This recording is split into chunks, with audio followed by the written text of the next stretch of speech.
Hello my dear మామ్రోస్, ఎలా ఉన్నారు?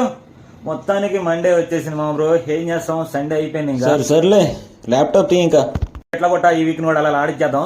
కానీ ఈ వీక్ లో చాలా జాగ్రత్తగా ఉండాలి మా బ్రో. ఈ వీకే కాదు, కొన్ని డేస్ ఇప్పుడు చెప్పబోతున్నాను. రోహిణి కార్తీ అని చెప్పి వచ్చేసి మా బ్రో, అంటే ఎండాకాలంలో ద పీక్ లెవెల్ ఆఫ్ ఎండాకాలం అనమాట. అందుకని మీరు చాలా జాగ్రత్తగా ఉండండి. ఎందుకంటే ఈ రోజు నుంచి మే 25 నుంచి జూన్ 8 వరకు అల్లాడిచ్చేస్తాయి. మా అంగోళ్ళు అయితే అలా అల్లాడిచ్చుతున్నాను. కానీ వర్షం పడింది మా బ్రో, నాకు మైండ్ పోయింది.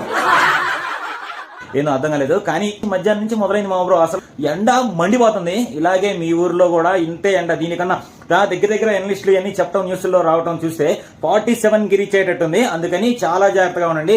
కుదిరితే 11-12 లోపల ఉండేటట్టు చూసుకోండి, బయటకు వెళ్లకుండా.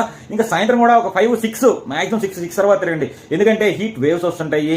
అందుకని 5ంటికి కూడా వడదెబ్బ తగిలే అవకాశం ఖచ్చితంగా ఉంటుంది మా బ్రో.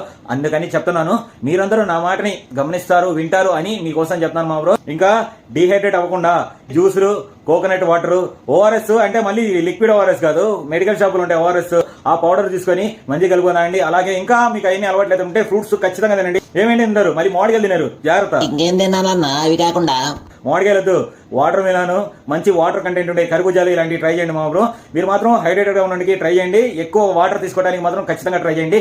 ఇంకా ఇంతకన్నా చెప్పేదేం లేదు. ఇంకా ఈ రోజుకి ఇదే వీడియో. ఇంకా నేను వెళ్ళొస్తాను. Bye bye.